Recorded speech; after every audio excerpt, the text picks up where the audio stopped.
Welcome to another episode of Two Drink Maximum. I'm your host, Shane Byerly. I'm your other host, Chase Baxter. Ooh. It's a very grapey day today. It is indeed. The summer is winding down. We've got some tomatoes in front of us We from our guests, and when I think tomatoes, I think wine. Yeah, absolutely, immediately. We are excited to be joined by Adam Margolis, a friend of the show and camera operator extraordinaire. Welcome, Adam. Thank you so much. I'm really happy to be here. Yeah, thank you so much for Happy making the to time have to you. come. Yeah. So, I mean, as kind of our tradition here, why don't you tell us what are we drinking and why?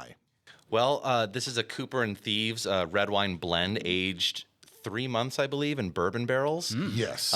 So I tried it recently for the first time, and I thought this could go either way. Right. But I really like bourbon. Yeah. And so, I feel like you kind of get the best of both worlds with this. And I thought, you and I drink a lot of bourbon and scotch together, Shane. do so, indeed. so I thought maybe this would be something kind of cool and different to try. Maybe you hadn't had it yet on the show. No, you know what? I don't actually think we've had wine on the show yet. We We've haven't, had and it's so Prosecco. disappointing because I love wine. Well, here you go. So yeah. this episode's for me. Well, cheers, guys. yeah. Cheers. Cheers, everyone. Cool. Give it a try. I'm gonna smell it first because that's what you do with wine. You can definitely smell the bourbon. If you're snooty. Oh, that's really nice. God, that's rich and velvety. Right? Because one taste doesn't wow. overwhelm the Yeah. other. Yeah. But you can definitely get the essence of the bourbon. Yeah, there's like a little bit of like honey and vanilla in it Yeah, as it's well. good. But yeah, ooh, this I is get incredible. the scent of the bourbon, and then that is a very, very smooth wine. And Shane, you mentioned that they might stop selling this, so I think I'm gonna have to go pick up a bottle. That's or what I'm two. saying. Yeah, like It's we rare. talked about it, like what we wanted to do, and when you said this, and I did a little research, like I don't know if they're going to make this anymore. So we've got 2 bottles here. So we'll Well, hey, glad to be the first person to offer wine to the show. Thank you. I thank you tremendously. Of course. you're a trailblazer for us and for the show. Yeah, Awesome. So as mentioned before, I mean, you are, not only just a camera operator, you are, pun intended, you're operating at the highest level of camera operating in your field, Yeah. which, is television, but it's more specific than that. Can you tell everybody kind of what arena of camera operating you work in? Yeah, sure. So I specialize in live television or multicam variety television. Okay.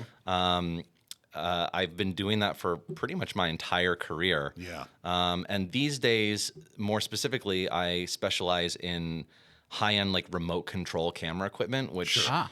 tends to be more like rail cams or spider cams, which are kind of the cable cams that you might see flying over football fields during the game fun. and stuff. Yeah. Yeah, right. So it's kind of cool. When I started doing remote control camera work, I was in my mid-20s, and there were a lot of other camera operators who were very afraid to try the remote control stuff. It was new stuff, and they were like, well, I'm really good at doing these other things, and I don't want to make myself look foolish by jumping into this Right. weird remote control thing. Yeah. And I was young, and I was trying to, make connections and impress people, and I grew up playing tons of video games and computer games, and Natural step. I was like, oh, so you mean I have a monitor and a joystick and a couple buttons over here? Let's go. Like, I know this. I've been doing this on Nintendo Yeah. since Right? 1994, baby. Let's X-Wing go. versus TIE Fighter. Yeah. Keep Yeah. the crosshairs in the middle. It's the same thing. It's a new way to get a high score. But, I had an opportunity to start doing remote control camera on America's Got Talent season 4. Hey. Wow. And, there was no training process for me. There was I really was thrown into it, which was kind of cool. Definitely scary in the moment, but looking back on it, I was like, wow, that's kind of cool that that it happened that way. Yeah. You sort of got to create processes at that point. Yeah, kind of. I mean, this piece of equipment that I was operating had been used in Europe a couple of times, and the director of America's Got Talent is British. So he was like, I want that cool European toy that they get to use over there. So they brought it over, and I was recommended for the gig. I accepted it. And I basically had 4 days to figure out how to use the system, and then I was operating it on live television. All right. And No pressure. yeah, no pressure at all. And I remember one of the early shots that I had was there was this dance group that was on roller skates. I think they're called Break Skate. They might have been on a few of the reality shows. Sounds very 90s. I like it already. Yeah. But the director was like, okay, start far right on the track on a close-up of the roller skate wheel. And the guy was moonwalking and doing a backflip. Sure. And he's like, track with him as he moonwalks, and then widen out to a head-to-toe shot, and then be wide enough so when he backflips, his feet don't go out of the frame. And Yeah. so I'm sweating bullets trying to oh my God, are you sure you want me to do this shot on live television? My first time doing this. And I did it. And so from that moment on, I was like, okay, I can do this. Yeah. And look, Got to get easier than that. it's like, like if I can pull this shot off, like after 4 days of being on the thing, like I think I'm going to be able to figure out whatever they need. So, gosh. As long as not everybody stays on roller skates, it's going to get tons easier. That's still one of the hardest shots on a rail cam I've had to pull off. For the record, too, I'd like to point out that moonwalking on roller skates is definitively easier than doing what you had to do on the camera. Yeah, for that guy, certainly. Yeah. So, I mean, okay, so that was kind of your first big gig, but let's go back. I mean, let's go all the way back. I mean, you are an LA native, which is so cool because to me, that's like a unicorn. LA is a town that is made up of so many people who chose to move here, but you've lived here like your whole life. And so you have all this knowledge about our great city that is so cool. But did you know from a very early age that you wanted to get into entertainment production or, you know, the filmed entertainment arts, or how did you kind of make the decision that this is the path I want to go on? Yeah, I mean, pretty much. Well, let me step back for 1 second. My father and my grandparents are from Los Angeles. Okay. So I'm third generation Los Angeles. Your dynasty. Yeah, the Margolis dynasty. And you know what? There are quite a few Margolises who are working in entertainment and television right now. Yeah, which is kind of funny. But no, my dad is a very successful producer and director of television shows. I think his highest level achievement, and he would agree, is he directed the Academy Awards for 8 years. Yeah. But when No big deal. NBD. But when I was born, I mean, my dad was already kind of like really hitting his stride. He was at the height of his career. Just a couple years before directing the Oscars, but he was already directing the American Music Awards. He had directed Sonny and Cher and like all of these great variety shows. So when I was 3 months old, he took me to the Shrine Auditorium, which is a very famous old theater here in Los Angeles.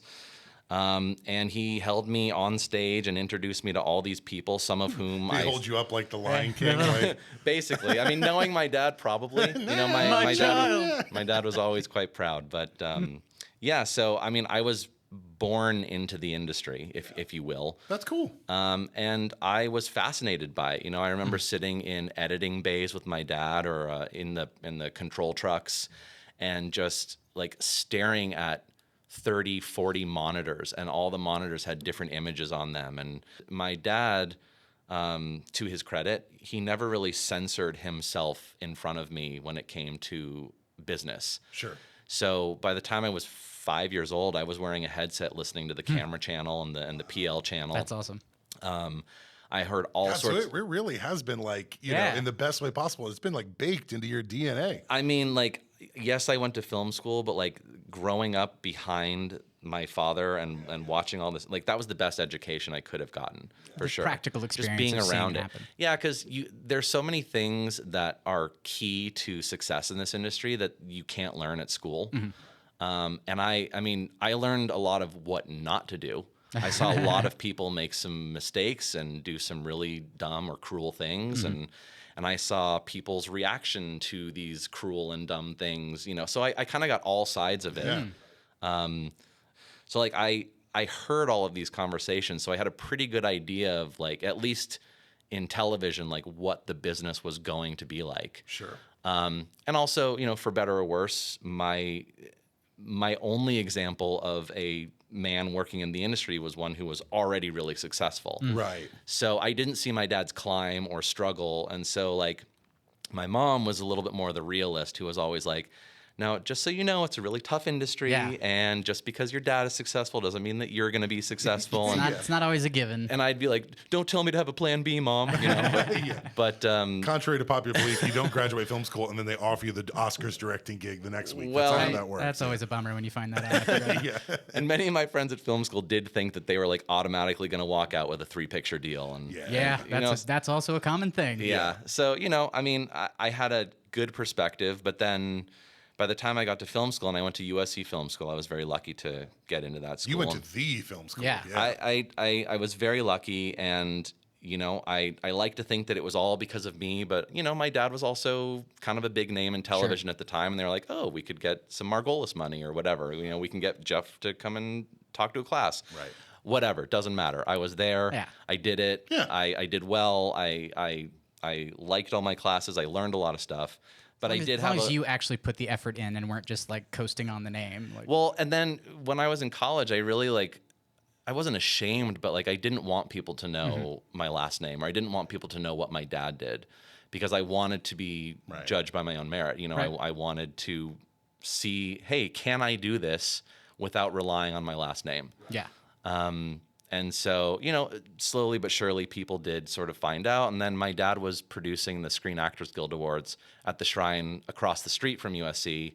And so, you know, I was like, hey, friends, do you want to go see a taping of this show, or do you want to go to the rehearsals? And, you know, I have a lot of really great memories and stories. And anyways, I took a particular interest in the cameras. And I remember as a young kid, like my dad would just say, here's an all access badge, walk around. And I would get stopped by security all the time. Like, who are you? Why is there a small child wandering across our set? And I felt so weird saying my dad's the executive producer. Yeah. You know, because like I didn't want to like throw that around. But anyways, I did.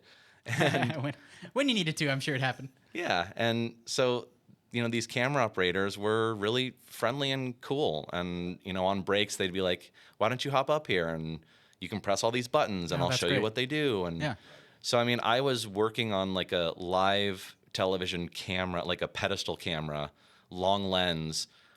I mean, I was playing on when I was like 6, 7, 8 years old. Oh, wow.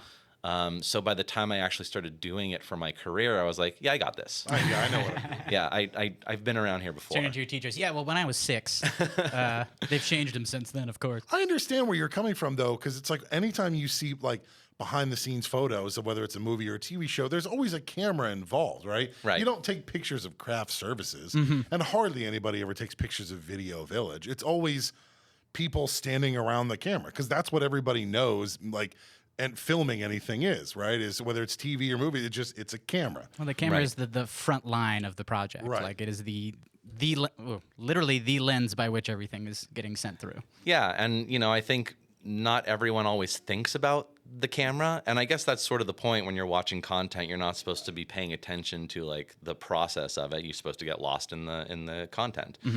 But you know, I always wanted to be a director. Right. And so I thought that camera would be my pathway into directing. Sure. And you know, it was a necessity because I didn't have a tremendous amount of friends who really wanted to have the same path that I wanted to take. And so I was like, okay, well, if I want to make these movies, I got to operate my own cameras and I got to do my own lighting and I, you know, got to wear all the hats. Right. Yeah.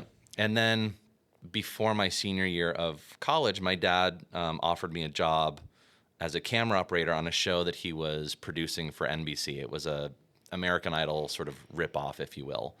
It was called Fame with Debbie Allen. Joey Fatone was the host. Nice. Joey Fatone. Joey Fatone, who I worked with a couple weeks ago, actually. Oh, did you really? Yeah. He seems like a dude who is just totally leaned into like, yep, I was like the least famous person in sync. Totally. Now I'm kind of fat. I'm just fun to hang out with. Like, I still have more money than all of you combined. I'm just a cool dude to hang out with. is The exactly- lowest pressure, the lowest pressure celebrity ever. That is exactly who he is, and not to sidestep, but like I've been at a couple of parties with him, and like when an NSYNC song comes on, and inevitably the DJ sees him, and he's like, "I'm putting on some NSYNC." Some asshole and plays he's it. like, he's doing all the moves. He's got That's all, awesome. he's totally into it. He's That's got good. no shame. He loves it. But you know, anyways, Hey, yeah, why better not? be that than bitter, you Right? know, Right. about a boy band you were in 30 plus years ago. Exactly. Yeah. No, so I was offered a job to do sort of the B-roll training package stuff for this show Fame. Okay. So I wasn't in the union, and I remember my first day. It was probably a 9-hour day, you know, with lunch and everything. Yeah. And I handed in 8 1-hour tapes, just full tapes. Oh, wow. And like everyone, the editors and the field producers and my dad was like, awesome, but slow down a little bit. much. Yeah.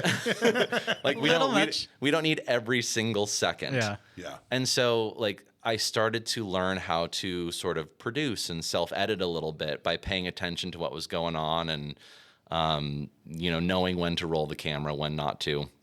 You know, and I even did some, you know, sort of sneaky-ish reality, you know, stuff. Right, like, right. you know, talent would say, I don't want this to be on camera. And I'm like, yeah, sure, no problem. And I would just take it off my shoulder, but I wouldn't stop the record. Yeah, so I just like hold it down here. And it's like, okay, whatever. Sorry. The reality. Sorry, thing. people, but you signed up for the show. Yeah. You know? This is how this goes. Yeah. So I busted my ass for the week. I wanted to impress everyone. I slowed down on the tapes, but I got all the cool footage. Mm-hmm. And I was learning, like we were in these dance studios with mirrors and these like pianos with reflective surfaces. And I was like getting artsy and trying to, make it interesting. And while trying to keep yourself out of the shot. right, exactly. So, by the end of the first week, everyone was like, okay, well, you clearly have an eye for this. Do you want to keep going? And I said, absolutely. So I did the whole season. And then after the season ended, one of the producers said, hey, I know you've got one more year of college left, but I'm going on to produce this new reality show called The Bachelor. Would you like to come and do camera with us? But it's going to probably interfere with your last year of college. Right. So I thought about it. And then I ultimately decided, well, I really want to be the next Steven Spielberg. I want to be a filmmaker. So I'm going to go finish film school. Yeah.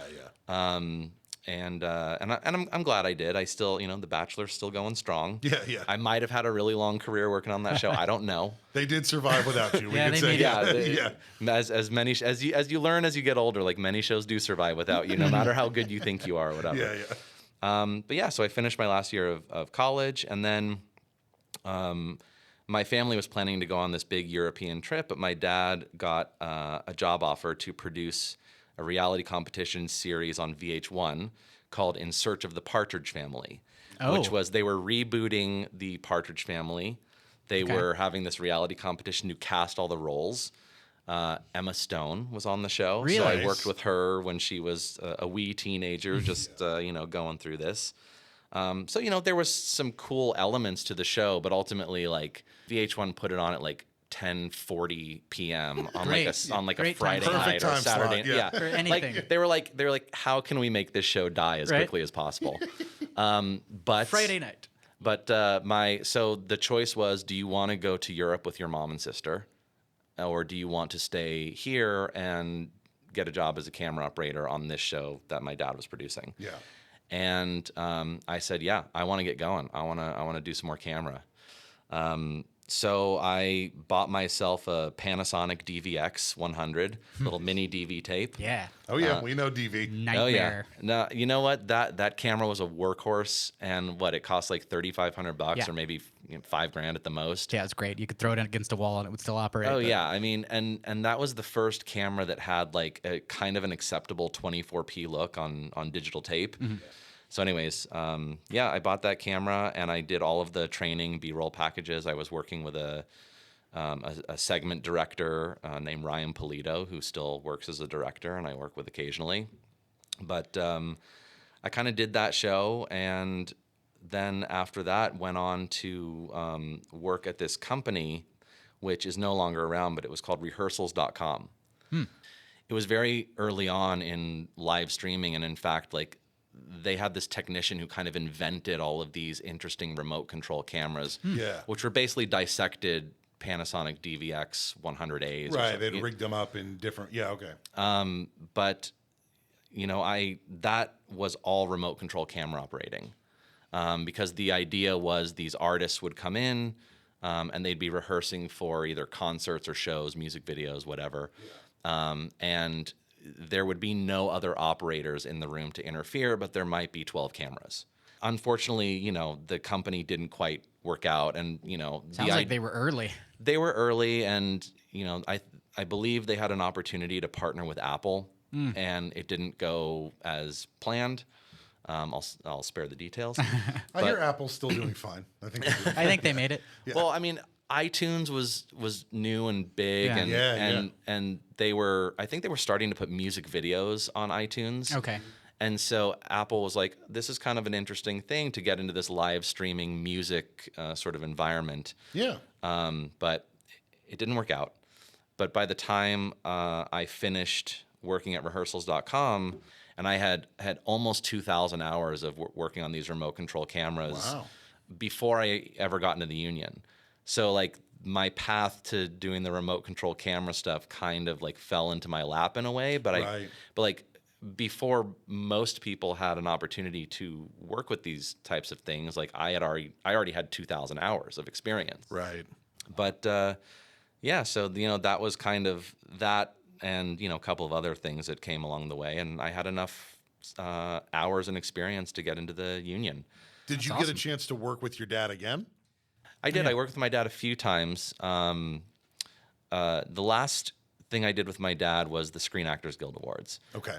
But he was very excited to hire me as a handheld camera operator for the SAG Awards.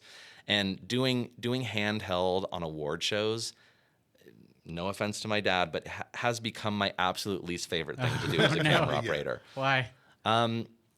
It's challenging in ways that I don't think people really realize, but you have to know what every nominee looks like. Yeah. And when you're working, you don't want to put the camera on the wrong person. which I've seen my colleagues do. Oh no. But yeah, you have to know what everyone looks like. You are holding this camera. You're wearing head to toe black, heavy jeans and long sleeve black shirts, headset.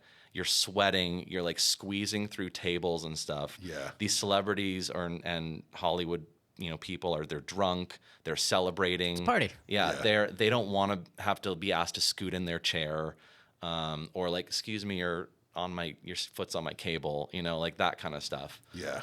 In theory, they're not there for any type of work. They're there to just hang out and have fun. And that always just irked me, because I'm like, you do realize where you are. Like, you do realize where you're sitting. Right?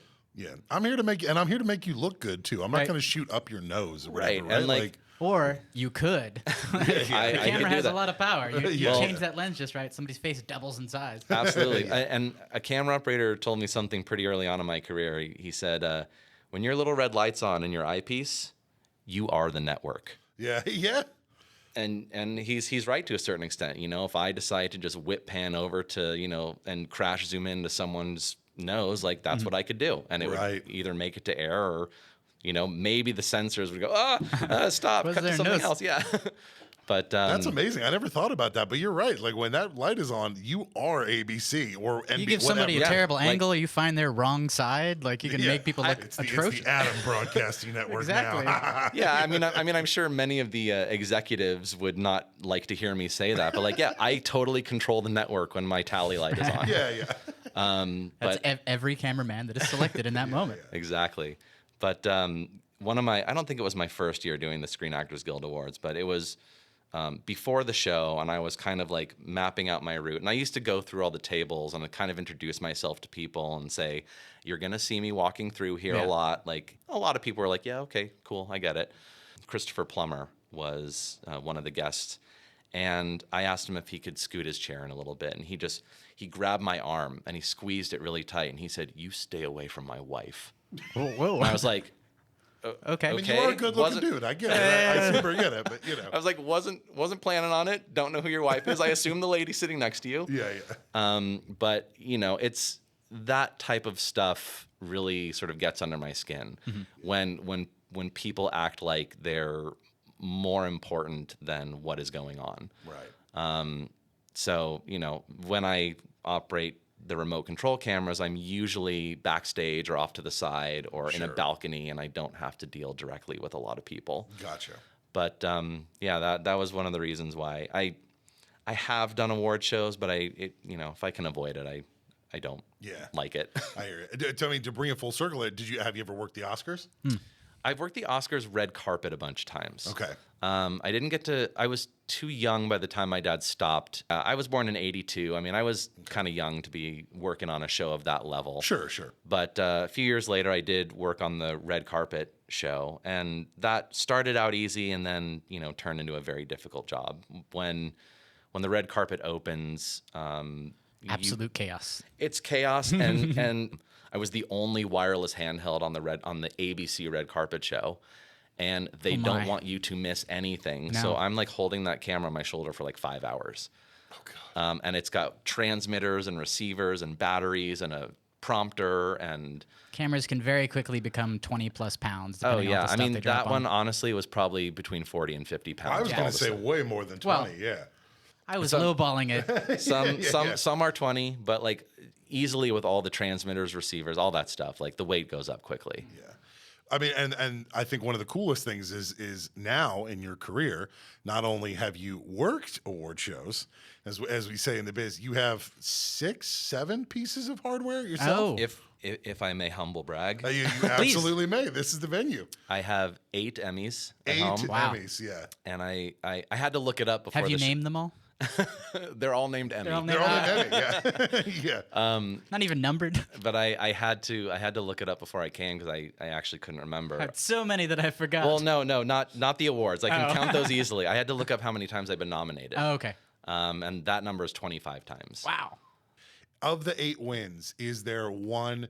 I mean, obviously you're proud of all of them, but there are probably some that I assume that you felt like I was more heavily involved in us winning this Emmy because you win an Emmy as a team. Yeah. Which one's your baby? Which one's the one you're like, yeah, this is my Emmy. I was responsible, not single-handedly, but I was Sure. a part of this. Yeah, there have been a few Emmys you win and you go, yeah, cool, okay, I was lucky to be on that team. But yeah, certainly I've been lucky enough to work on some of the live network musicals.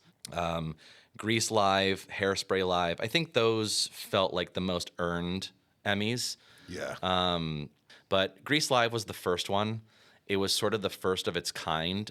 Sound of Music had already been a live musical. I think Yeah. that was one of the first ones that hit the networks. Trying to remember. I think it was Carrie Underwood was in it. Oh, and yes. It was all done on a stage, on a sound stage. Right. And they had all these sets and I'm sure that was a big accomplishment and a feat as well. I was not part of that production, so I can't really. You know why? Because Christopher Plummer. He was like, he wouldn't have it. He was like, don't let that damn handheld operator anywhere near the Sound of Music. Don't let him do your wife. Good callback. But I think that Sound of Music did well in the ratings, and so then all the other networks were like, we got to find our live musical. Yeah. And Fox was able to do Grease live. And my mom was a big John Travolta fan. I grew up watching the movie. I was in Grease in high school. Oh. I played Duty. Nice. I played the guitar and sang, and my voice genuinely cracked a couple of times. And nice. but that was it. I was like, yeah. yeah, it's the character. Yeah. But so it felt like kind of serendipitous that I ended up getting on Grease Live. And actually, I almost didn't do it. Oh. Really? I'm not shy of a challenge, but sometimes I do think about how much stress I want to put myself under. Sure. Yeah. And so I was booked on a show called Undateable Live. It was a live sitcom, and it was interesting because it was live to each coast. And now a lot of shows that we do are live. They're live, but we tape them from 5 to 7. They're live to the East Coast, and then on the West Coast, you sort of get like a replay. Somebody gets a tape delay, yeah. But this Undateable Live, we shot from 5 to 6 for the East Coast. Then we took a break, and then we would come back and we would shoot from 8 to 9 on the West Coast. Wow. And it was a complete reset? They would change jokes. It was pretty much the same script and everything, but they would change jokes to fit whatever coast was watching at the time. That's super interesting. That does sound very It challenging. was kind of interesting. And sitcoms are their own kind of challenge. Right. Yeah. But so I was booked on that, and I didn't want to. I have a hard time bailing on commitments. Sure. And I know that when directors are relying on me, if I step away, yes, there are other people who can come in and do it, but it's like it's a few moments of stress for a lot of people that I don't like to cause. But so the director, who I still work with today, the director who was doing Grease Live, was also directing Dancing with the Stars at the time, which I also work on. And he pulled me aside after a Dancing with the Stars show one evening, and he said, "What do I have to do to get you to come to Grease Live?" And I was like, "Well, I really don't want to let this other director down." He goes, "Who's directing? Who's directing Undateable Live?"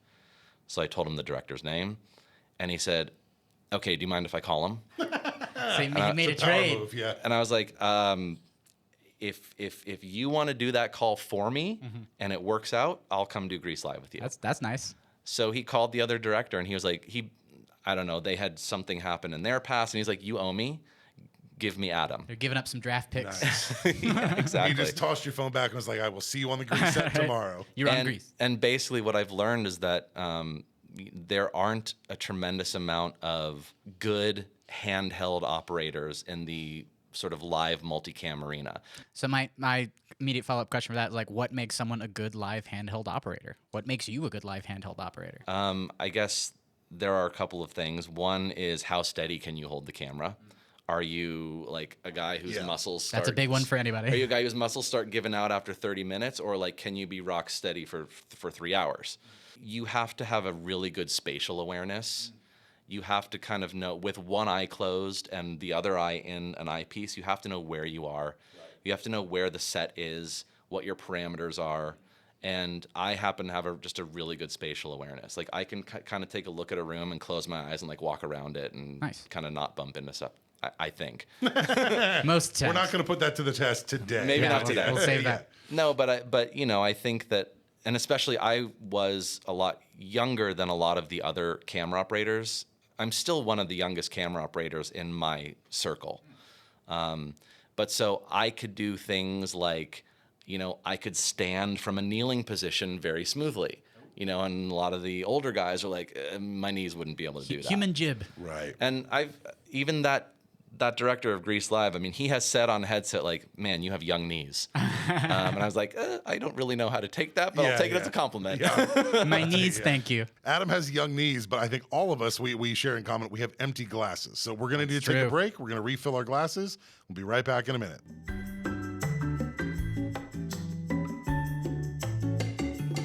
You know, Chase and I might be new to the podcast game, but we do know enough that the best podcast should be recorded in an environment that really kind of spurs your creativity. And we're lucky enough to record our podcast in the Muse Rooms, which is a creative co-working shared space that we are proud to have as a sponsor, and we could not be more excited. Yeah, you can check out the Muse Rooms online to learn more about their services and the spaces they have here. Lots of really great stuff. That is themuserooms.com. That's M-U-S-E for Muse. You can also check them out on Instagram at the Muse Rooms. But have a look at it. There's tons of great amenities. It's a really wonderful environment, like you said, and it just goes a long way in making our show amazing. Agreed. We couldn't be happier, and we think you might be too. So please check out the Muse Rooms, and we will see you there. Yeah, and now for part 2. We are back from the break here with Adam Margolis drinking this delicious bourbon. What is bourbon flavored? Not bourbon flavored. Bourbon touched wine. Yeah, bourbon Red barrel aged. There we go. Yeah. I can't read labels. Bourbon infused? I don't know. That's right. Bourbon infused. That'd be pretty cool. Yeah. Cheers. You can always just pour a shot of bourbon into any glass of wine. Yeah, let's give it a go.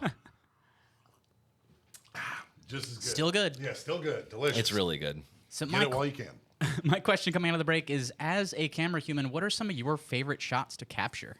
Oh, that's pretty cool.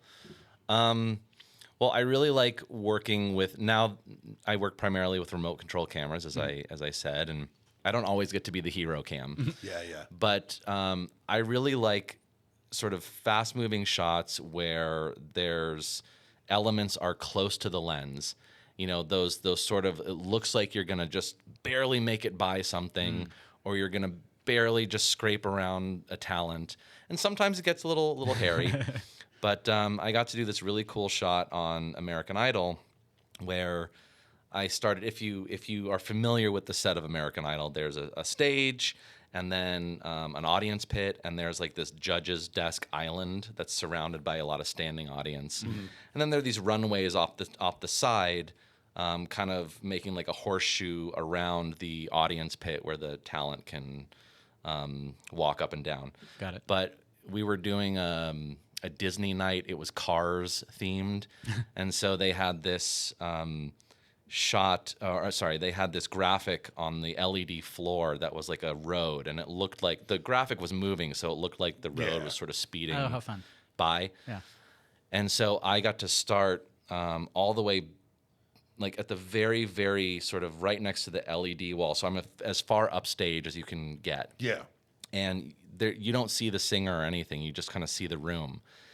And so scraping the ground, I went low along this road, and we were headed right towards the judge's desk. And it looked like we were going to collide with Katy Perry. And, no, Katy Perry. And suddenly, oh no, wouldn't want to do that. But suddenly the camera goes up and over the judge's desk and into the crowd.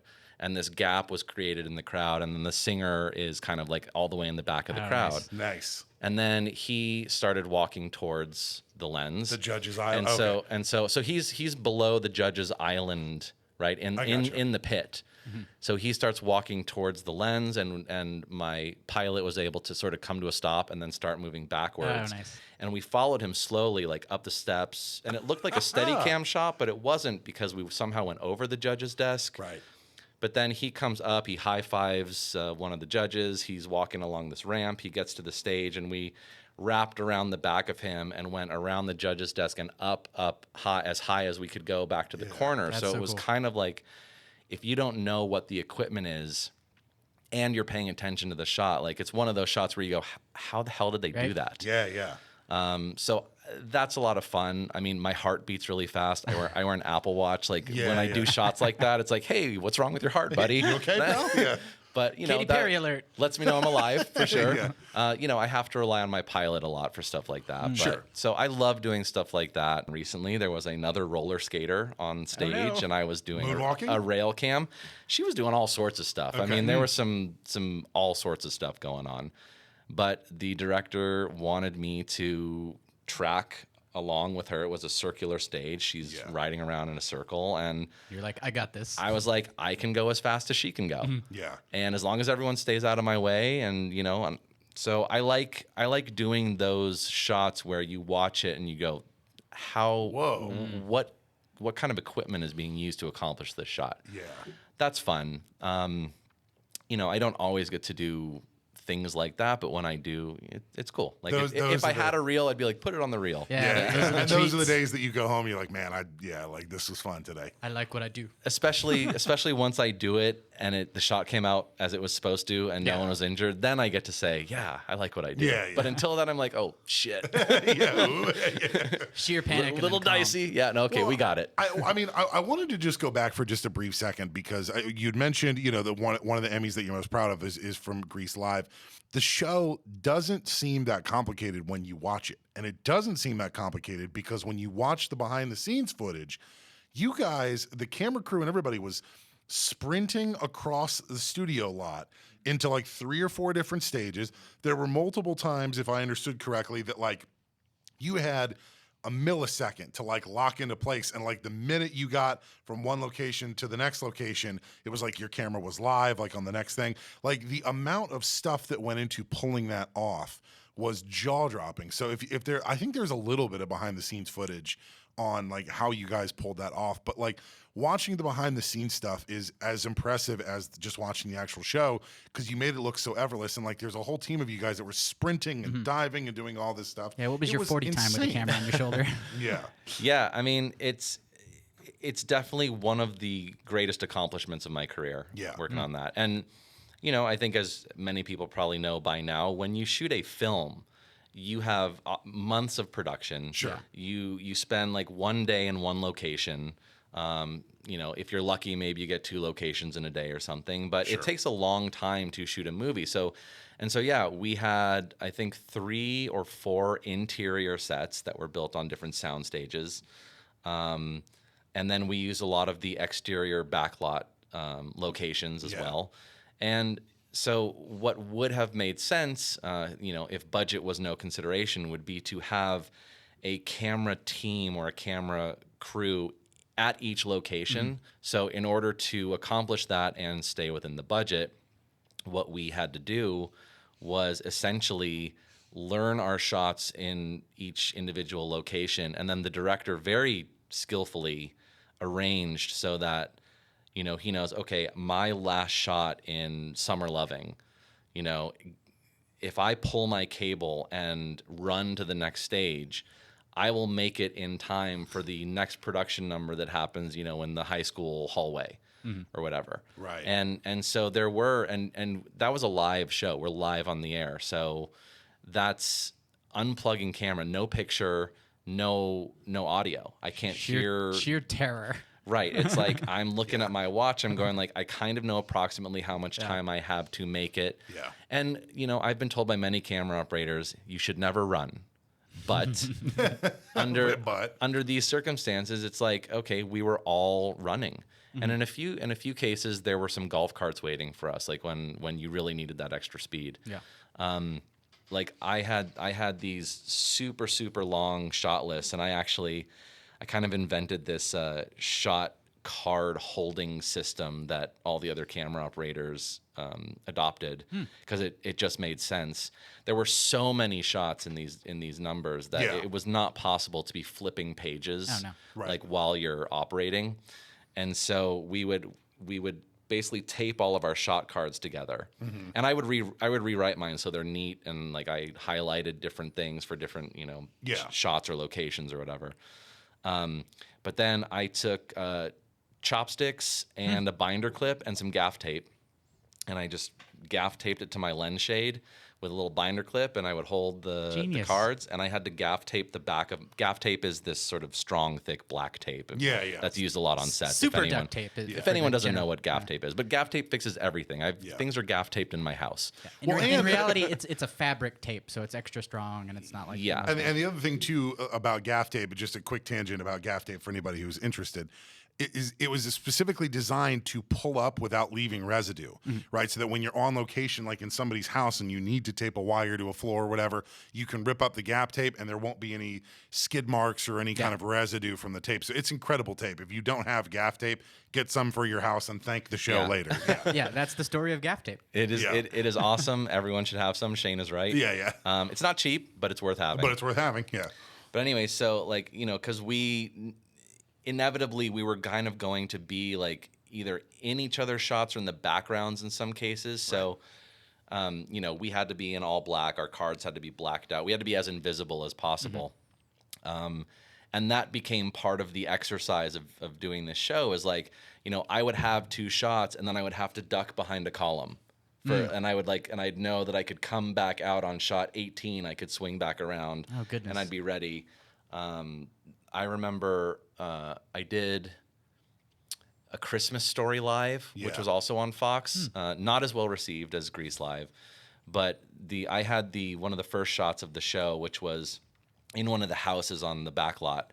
I was upstairs on the second floor, and I had the shot of Ralphie looking at the ad for the BB gun. Yeah. And then he goes running downstairs when his parents call him. So I pan and let him go down the stairs, and then I have to sort of listen to the lines of dialogue to know when it's okay for me to then come down the stairs. Yeah. So I come down the stairs when the action takes them into the kitchen. But I knew that I had a very short amount of time. I had to pass my camera to a camera utility who was outside the house. So I passed my camera through a window, my headset, everything.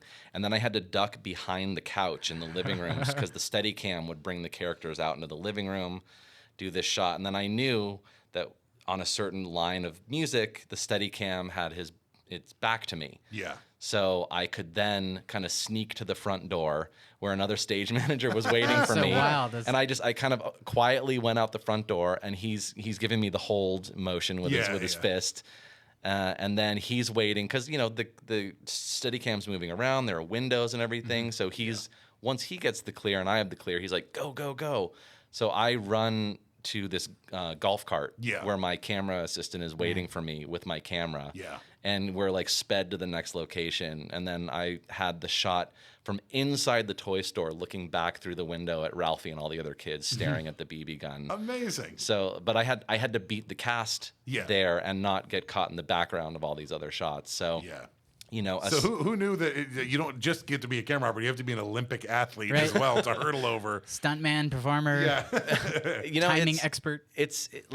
It was so intimidating at first, like when we didn't really know what it was going to be like. And then once we all started doing it, and the rehearsal process is I don't want to say intense, but we do it so many times that by the time we actually get live, like it's kind of muscle memory. Sure. It is like a true theater production at that point, because that is what a lot of the rehearsal does. Like, you're supposed to just have it on default on the back of your brain. Like, I know what to do, so we can adjust in the moment if I have to adjust. And it's incredible because, like, and this doesn't happen on every show that I work on, but the cast understood how crucial our part of the production was. And so they were very aware of, like, how we needed to move and when we needed to move. Production, like, it happened on Grease live, but like as we did more of them, like they started building hiding spots into the sets for us, knowing that we were going to have to duck in and out of these little pockets or closets or whatever. So yeah, I mean, going back to Grease live for a second, like that was the first time that I had really done that. It's the first time that I wrapped my head around how to accomplish operating camera in that sort of fashion.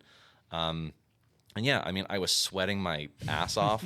I bought one of those DJ hats that had like a light under the bill of the hat, so I could like see my notes in dark spaces and stuff.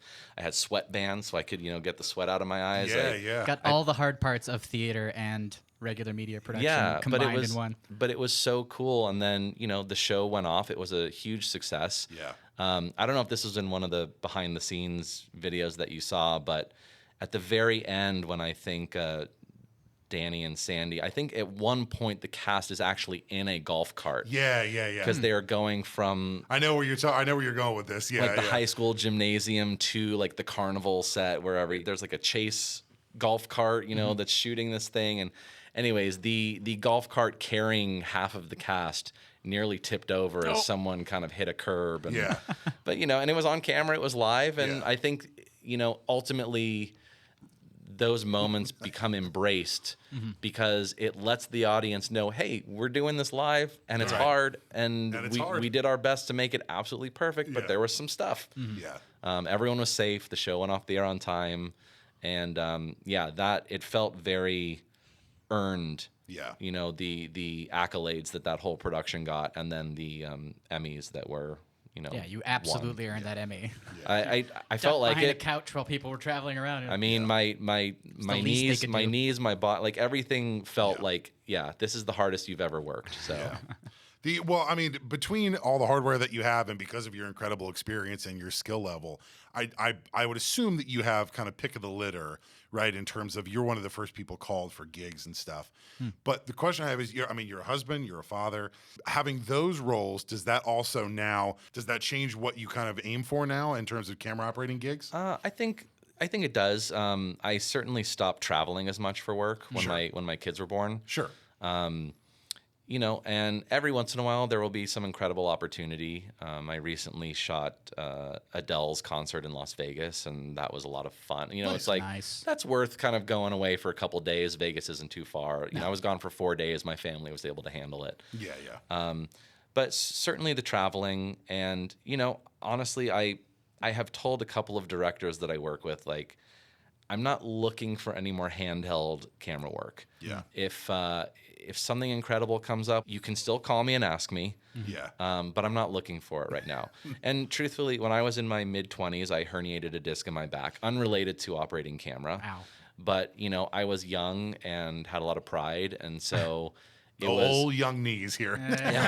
Young knees. Young knees, bad back. But, I hurt my back like the week before the Dancing with the Stars finale of season, 17 or whatever it was. But I didn't want to tell anyone. And so I bought myself a back brace, and I went to urgent care, and I got x-rayed. And you told your family, you just didn't tell the producers. My wife certainly knew, and she was like, you don't have to go to work. And I'm like, no, I do. I don't want to let anyone down. But so I put on a back brace, and then I put on a sweatshirt so that no one would see the extra bulk around my waist, and I was like really trying to hide it. But it was very clear, like, how I was moving, and like you're not fooling anybody. I was just white as a ghost and dripping sweat and like kind of wobbling. And finally, one of the veteran cam ops was like, "Okay, what's going on with you, dude?" Right. And I was like, "Hurt my back, like, but I'm fine. I'm fine." He's like, "Dude, put the camera down and grab a seat." Maybe it didn't go quite as smooth as it would have gone had I been there, just because I had done the show for so many years. I knew all the ins and outs and shortcuts and patterns and things that you learn doing something over time. Yeah, of course. But the show went on. It was good. There were no massive errors. The ratings were high. And that was back in the days when that show was getting like 21, 22 million viewers for a finale episode and stuff. And like it really sunk in. I'm like, okay, like I might be good, and these directors might want to hire me all the time, but there are other people who can do what I do, and the show will go on. So that was like a nice little ego check, I guess. The one rule of entertainment: the show will go on. The show, especially a live show, it will go on. I guess the question that interests me now is, you have 2 sons, right? Yeah. Oh yeah. Have they, like, Max is what, 6, 7? Max is 7. 7, okay, Yeah. and Milo's Milo's younger. 4. Yeah. Has Max is obviously a little bit older? Has he expressed any interest in Yeah. getting into the family business? Like, So Push the kids towards camera. I don't push. Okay. But Max has on his own kind of started directing things. hey, Like it was pretty cute. We had some friends. Their friends were over the other day, and my wife was going to take a bunch of kids to camp that day. And before they left for camp, my kids have a ton of costumes in the house, and they love to play dress up and stuff. Yeah. So my son had his iPad, and like I was getting ready to leave for work, and I wasn't really orchestrating any of this. But I come out, and he's under the table on the floor holding his iPad, and he's like, "Okay, now when I say go, you come out." And this other kid was dressed as Kylo Ren, and then this Amazing. kid's little sister was dressed as like a fairy princess, and he's Nice. like, "Okay, you come out, and then you stop here, and you say to her, you're going to jail, and then you have to turn around and run this way, so you're gonna like run away from Blocking a scene. Yeah. Right." And I was like, he just did it naturally. Yeah. That's amazing. And because of how proud were you? Right. I mean, if I'm honest, I was like, that's my boy. Yeah. There it is. Yeah. And then it got tempered a little bit. He was like, "Dad, that was a terrible entrance." Back in the door. He's like, "Dad, you ruined the tape." Back to 1, Dad. Back to 1. But then the other day I was home, and he was like, "Dad, will you help me do a stop motion movie with my Legos?" So I was like, "Absolutely. Yeah. That sounds like a lot of fun." Oh, that's great. Nice. So, I mean, one thing that I've noticed, like I have to learn to let him make his own mistakes. Yeah. I have to learn, like he's got to figure this out without me standing over his shoulder the entire time and saying, "Not like that." But, of course I'll jump in sometimes, but like, my father, I love my dad dearly, but to this day, like I have never shown my dad anything that I've done, like outside of, television. I direct music videos and commercials and other projects, spec stuff sometimes. I've never shown something to my dad, and he hasn't provided me with a note. And granted, he's a very successful television director and producer. Like, he kind of has the right to offer notes, but sometimes you just want to hear from your dad, like, "You did good, kid." Right. So, I don't want to. Yeah. I want to let my son do his thing. Yeah. I want to let him learn by succeeding and making mistakes, and he'll get feedback from his friends. Other I'm sure. people, Yeah. other people can give him constructive feedback. Yeah. And when he asks me, I'll help him. But we had fun. We made this cool little scene with the Lego guys, and I downloaded a stop motion app that I found, which is awesome. I would plug it, but I don't remember the name of it right now. Yeah.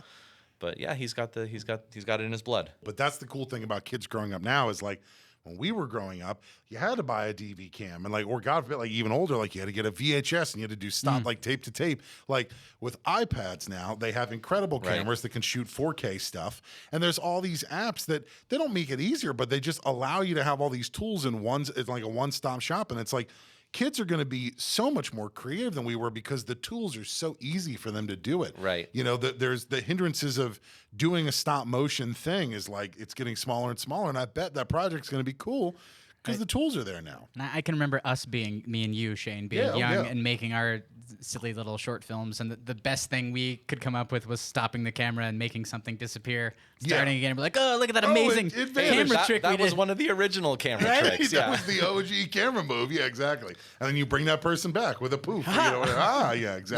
No, but like I grew up, like I mentioned earlier, I grew up playing video games, and my mom was always really frustrated with how much time I spent on the computer or playing Nintendo or, X-Wing Little versus did TIE she Fighter know. or whatever. Yeah. And now, like, just the other day, I was in the car with my mom, and we were joking, and we've joked about it over the years, like, every time you took away my video games, you were depriving me of training for my career.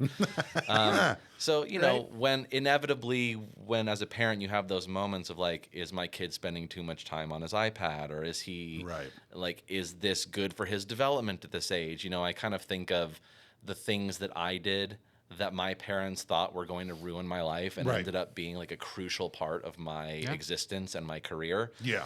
And, I try and remind my wife that, look, his future is going to be filled with touchscreens. Yeah. And filled with like all this technology that we don't even know is going to exist. Right. And so like, you know, not that we should just let him go absolutely free on the internet and the iPad, but like, you know, if he wants to spend an hour in his room doing a stop motion movie on his iPad, like that's totally cool with me. Right. Like just anything creative, like do it. Yeah. Right. Right. Or Like, even like Minecraft, which is really big with the kids. Like that game is about like building stuff. I mean, I think there's some sort of, you know, combat element to it, but like there's a lot of building, and he was showing me like, Dad, look at this house I built, and there's an aquarium in my house, and here's the swimming pool, and I'm like, that's really cool. Like that stuff is cool. So I try and the deeper level there in Minecraft is you can get into like coding and stuff on the Right. back end of that. So like if they are really super interested in, they can literally type out and build their worlds there. So I try and, when my kids show an interest in something, as long as it's not something that is harmful to them or others, Sure. I try and really, you know, support that. Yeah. And figure out like what can I do, what can I download, or what can I buy, you know, without going crazy, that will help them feel like what they're interested in is totally worth it and legitimate, and you know, maybe that's going to be their future or their career. Who knows? Was that something that your father did for you? Yes, to a great extent. I mean, my dad, because of what he did, he always had the latest video equipment. Like we had 3/4-inch tapes in our house. We had laser discs when they were brand new. I remember my dad was the first person that I knew who had a DVD player, and he paid like $1,300 for it. So yes, my dad, like whenever my dad bought a new camera, he always gave me his old one. Yeah. That's awesome. And So you were just one generation behind. So I was always shooting stuff, and I had a neighbor who lived up the street whose name was also Adam, and he Natural friends. natural friends. And he was kind of interested. He was more of like a computer. He liked building websites, like early websites. Yeah. But he was kind of interested in making little movies and stuff. So we had Adam and Adam Productions. Nice. We were so creative. Double A Productions. And but yeah, so we started making movies, and we would put our siblings in the movies. We had Legos for special effects. Yeah. And then when we had kind of enough, we actually had like a film festival at my buddy's house, and we cool. passed out flyers to the neighborhood. Hey, and that's we amazing. we invited. There were like, I don't know, 10 people showed up, and we had popcorn, and you know, the whole thing. Yeah, it was like, okay, yeah, we're gonna do this. He went off to do like computer programming and building websites, as he did when he was a kid. Yeah. And I went off and, you know, started doing camera on these cool shows. Nice. Yeah. That's incredible. Speaking of your dad, by the way, he has a book coming out, right? Yes, he does. It is available right now on Target and Amazon for pre-order. It's called We're Live in 5. Okay. And Jeff Margolis is his name. And my dad's had a really, really interesting career. He actually started his career as a cue card boy. Oh. And he went to UCLA to study television, but he really wanted to do variety. And my dad was doing cue cards on the Smothers Brothers comedy show at the time. Yeah. And it was kind of like his side gig when he was in college. And he wanted to do an hour variety show, which no student had ever done. And he went to the dean of the television school and said, this is what I'd like to do. And then he got one of the Smothers Brothers. I don't want to say the wrong name, but he went to one of them and said, might you be interested in helping me? And he said, yeah, sure, absolutely. That sounds fun. Oh, so my cool. dad did this like hour variety special with Tommy Smothers and a couple of other sort of celebrity friends. And he presented it to the dean, and it was really well received. Yeah. So yeah, and like his parents wanted him to be a doctor, but my dad faints at the sight of blood. So it's like that wasn't Probably really not gonna gonna work out. work. Yeah. Yeah. So yeah, anyways, you know, started doing cue cards and these little variety shows, and as I mentioned, he was the AD, the associate director on Sonny and Cher, and all the way to his career directing the Academy Awards. He directed the American Music Awards for 20-something years. It'll be a really fascinating book for anyone interested in television, the process of television, basically spanning from the 60s, 70s, all the way to modern day multicam variety television. Yeah. Check out the book. We're live in 5. Nice. Yeah. Well, I can assure you, my friend, the Margolis dynasty is in good hands because It of will your continue. skill. I just hope that when you write your book in 30 years, that our small footnote in one chapter is looked upon kindly. One time I was on a podcast and it was fun. Well, It was this cool. is, We this drank is some pretty good cool. wine. Hey, What do you have coming down the pipeline? Anything that you're coming up or anything you want to call out? so thank you for asking. I have a production company. Hey. We're called Big Man Productions. We did direct a lot of music, or we did produce, and I directed a handful of music videos, primarily with an artist named Derek Huff. He's a dancer, he's a performer, singer. But we've sort of pivoted into writing scripts. We're trying to get into more of like a narrative filmmaking thing. So, nothing has been greenlit, but I've got a couple of scripts that I've written, and we also have paid writers to adapt a couple of books, some IP that we own. The thing I'm most excited about is this. It's a script based on a book about Leonardo da Vinci and Michelangelo. Ooh. And I did not know this until we started the project, but these two men lived at the same time. They had a pretty big rivalry with each other. professional They were rivals. they They're were hot-headed artists, and they inspired each other to essentially create their masterpieces. And we are trying to produce it as a Hamilton-esque musical. So it's a period piece, but it's a very sort of modern approach to telling that story. Some modern language, some old Italian, That sounds incredibly fun. traditional English, and then we're being very open. We're trying to look for a director right now, but we're being very open in terms of like anyone who's good for the role eligible to play this role. Like we've talked about like Tilda Swinton playing Machiavelli. Like that Nice. that could I'll be take pretty it. awesome, you know. Big check mark for me on So anyways, that's some stuff that's coming down the pipeline. I hope that by the next time we're doing this, I can be pitching the premiere of that. I movie or absolutely something. want to talk about Da Vinci. Tilda Swinton, Machiavelli. Absolutely, I'm there for that. Well, Yeah. dude, thank you again so much for coming on the show. We are so excited to have you. Yes, we will absolutely have you back anytime. Cool. Thank you so much. This was a lot of fun. Where can people keep up with you? I'm on Instagram as Adam Margolis Productions. I guess it's a private account, but hey, hit me up. You can DM me, whatever. We'll talk. If you make the grade, you get to follow him. And also, I was recently the dean of the USC Film School reached out to me to talk about.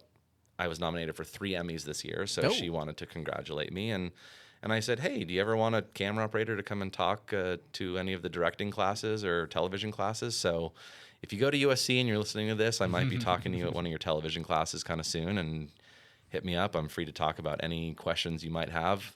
You can bigmanprods.com is also the website for my production company. Okay. So you can check out like the music videos and the short film I directed and stuff Nice. there. So yeah, It's awesome. Dude, very cool. yeah. Thank you so much for being here today. Thank you. And thank you to listening to the show. You can follow us wherever podcasts are found, so please follow us there. We're on Instagram as well. Where are we on Instagram, Chase? We are on Instagram at 2drinkmaximum. That's TWO, drink maximum. You can spell the rest of it for yourself. Because we aren't going to do it. I'm just every episode I'm going to spell a different part of it is what I'm going to do. But thank you so much for listening. Also, a big thank you to the Muse Rooms for hosting our recording space. You can follow Absolutely. them on Instagram at the Muse Rooms. That's MUSE Rooms. Again, not spelling the whole word ever. That's my bit. But thank you so much, Adam. Thank you for being here. Thank you. This was lovely. I appreciate it, and thanks for the wine. Absolutely. Cheers, everybody. We'll see you next time. Cheers. Cheers. Dude, that was great. That was so much fun. Thank you. Yeah.